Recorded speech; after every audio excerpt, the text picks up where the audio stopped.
Hi, this is Jenny and welcome back to my channel. I first want to start off by thanking everybody who watched my last video and subscribed. That's so cool. And thanks for coming back to watch this one. So for this card, I'm going to be making a first day of school card for my niece who lives in Florida. She started kindergarten this year and I wanted to surprise her with something in the mail. As you might have seen in the beginning, I'm going to be using the Doodlebug back to school paper pad and this digi stamp here, which is from a company I believe called Pretty Graphic. I found them through Etsy. In order to know how big I wanted to print this image out as, I built a card sketch around it in Inkscape, and everything is proportioned to an A2 size. So once I got that to scale, I printed them both out and started to color. And my last video got a lot of feedback from family, mostly saying that the coloring was too long. And I might agree with that a little bit, but being someone who watches videos while I'm crafting, I know that I like the coloring longer. So if you want to give me your feedback, I would appreciate that. And I'm still trying to figure out what things are good to leave in and what things I can take out, and hopefully the more I make videos, the better they'll get. So I hope you'll stick around. And I'm still learning, so I try new things all the time, especially after all the YouTube videos I watch. I like Kelly Lativola and Amy R. and Jennifer McGuire and so many others. I watch a lot of YouTube / listen to a lot of YouTube while I'm crafting and card making. Oh, and Andy Allnock, which reminds me, I always go to her hex chart when it comes to color combinations. I usually only stray from that when I'm using other marker brands like Techno Noir, like I said, or the Blick Studio brush.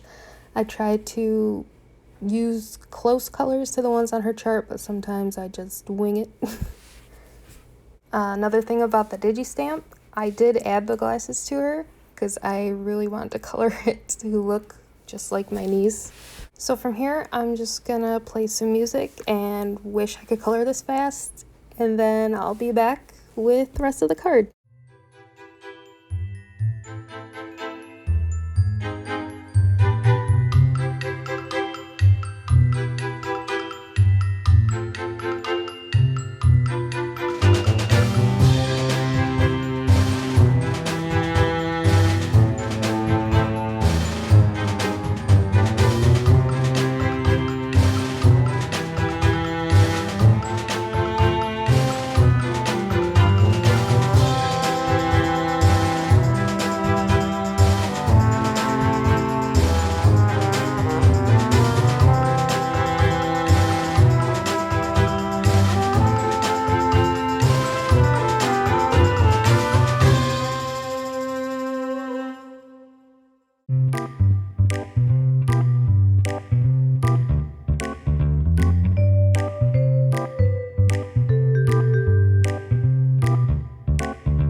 once I finish coloring the image, I'm going to use some black cardstock scraps and the Waffle Flower A2 layers die, and I'm going to cut out the largest one, and then I'm going to pick out my pattern papers.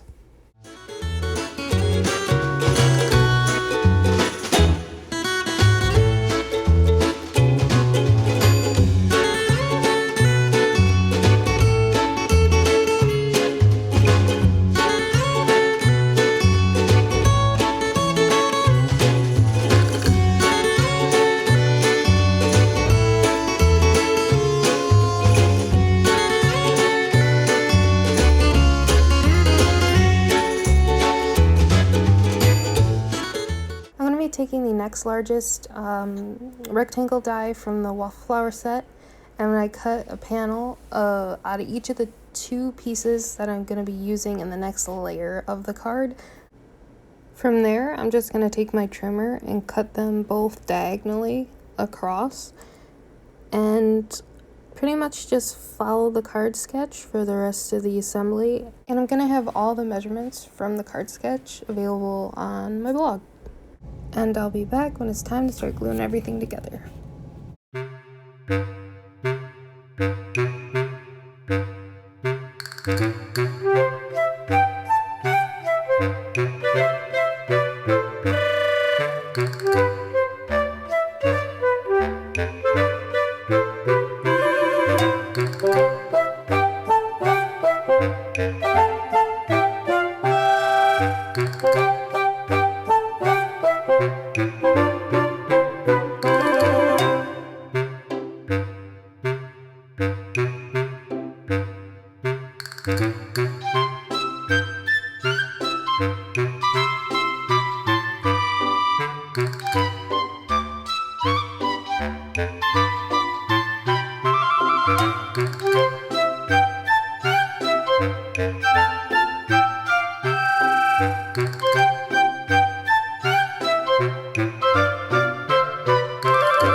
So here's where I start doing things a little backwards for some reason. Instead of gluing the card together first, I picked out the embellishments first. And to make these, I took those beads that you melt together with an iron. I think they're called perler beads. And I just melted them onto some parchment paper in the oven on a cookie sheet. And it took a really long time, but I can make a blog post about that if anyone is interested. Now I'm going to start gluing the card together, and you'll see that I'm going to pop up the tag piece on some foam tape, and then after that we'll get started on the sentiment.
sentiment, I'm going to take the cardstock banner that I cut out earlier, and I'm going to line that up in the MISTI so I can use Milo's ABCs from Lawn Fawn to spell out the sentiment first day of school.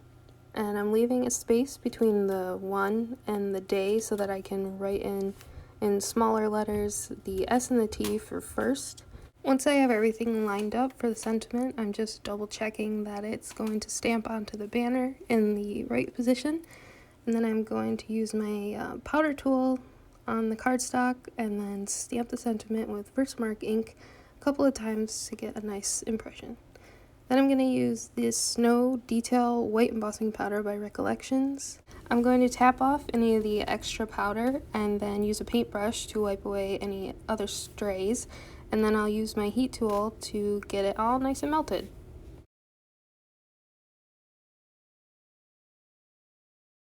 From there, I'm going to practice writing out the S and T and not realize that I could have just wrote it on the banner to begin with. But I take a pencil and write it on there, and then I trace it with a Ranger embossing marker, and then do the same thing with the embossing powder and heat that up again. And I actually ended up not liking my handwriting next to the stamped letters, so I took the Merry Christmas sentiment from Holiday Helpers, another Lawn Fawn set, and masked everything off but the S and T and ended up using that. Once I got everything glued together, I just used the same liquid glue to add the embellishments onto the card.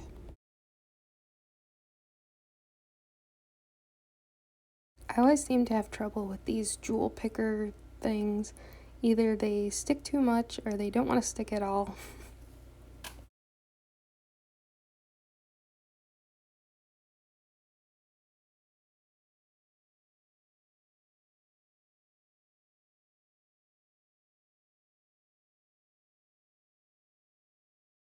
So once I finally get all the embellishments glued down, I take a Spectrum Noir sparkle pen and just add some sparkle to some of the dots in the background and on the buttons of the little girl's jacket.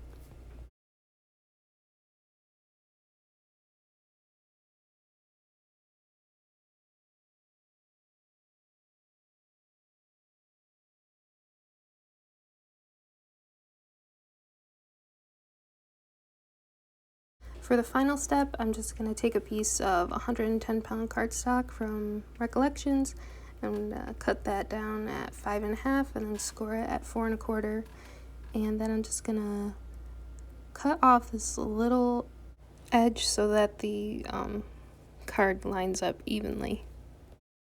Then I'm going to take the liquid glue one more time and glue down the front panel to the card base, and then adjust it a little until it's all lined up on the front of the card. And that's the card. I can't wait for my niece to get it in the mail.